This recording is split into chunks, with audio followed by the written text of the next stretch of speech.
Psalms 23 chapter 1 to 6 verse. சங்கீதம் 23 அதிகாரம் 1 முதல் 6 வசனம் வரை. வசனம் 1. கர்த்தர் என் மேய்ப்பராய் இருக்கிறார், நான் தாழ்ச்சி அடையேன்.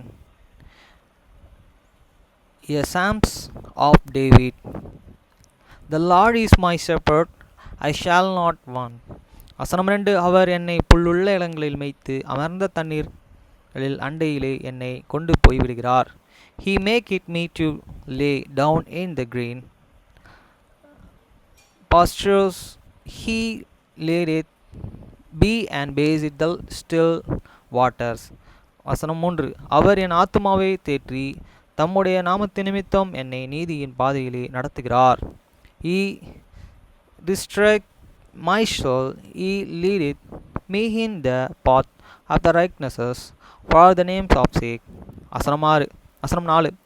நான் மரண இருளில் பள்ளத்தாக்கில் நடந்தாலும் பொல்லாப்புக்கு பயப்படேன், ஏனெனில் தேவரீர் என்னோடு இருக்கிறீர், உமது கோலும் உமது தடியும் என்னை தேற்றும்.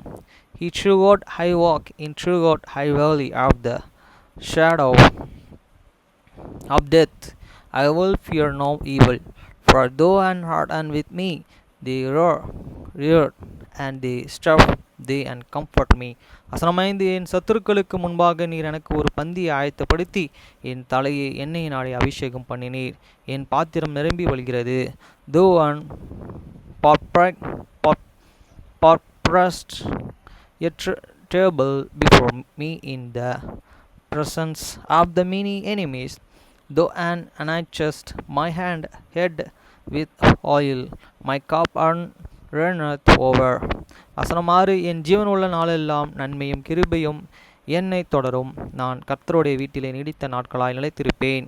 Surely goodness and mercy shall follow me all the days of my life, and I will dwell in the house of the Lord forever. இந்த வசனம் ரொம்ப ரொம்ப ஃபேமஸானது, பைபிள் எல்லாத்துக்கும் தெரியும், பைபிளை ரொம்ப படிக்கிறவங்களுக்கு தெரியும். இந்த அதிகாரத்தை மட்டும் தான் படிப்பாங்க, பைபிளே படிக்க மாட்டாங்க, அப்படிப்பட்டவங்களும் இருக்கவங்களுக்கு தெரியும். ஓகே ஃப்ரெண்ட்ஸ், பாய்.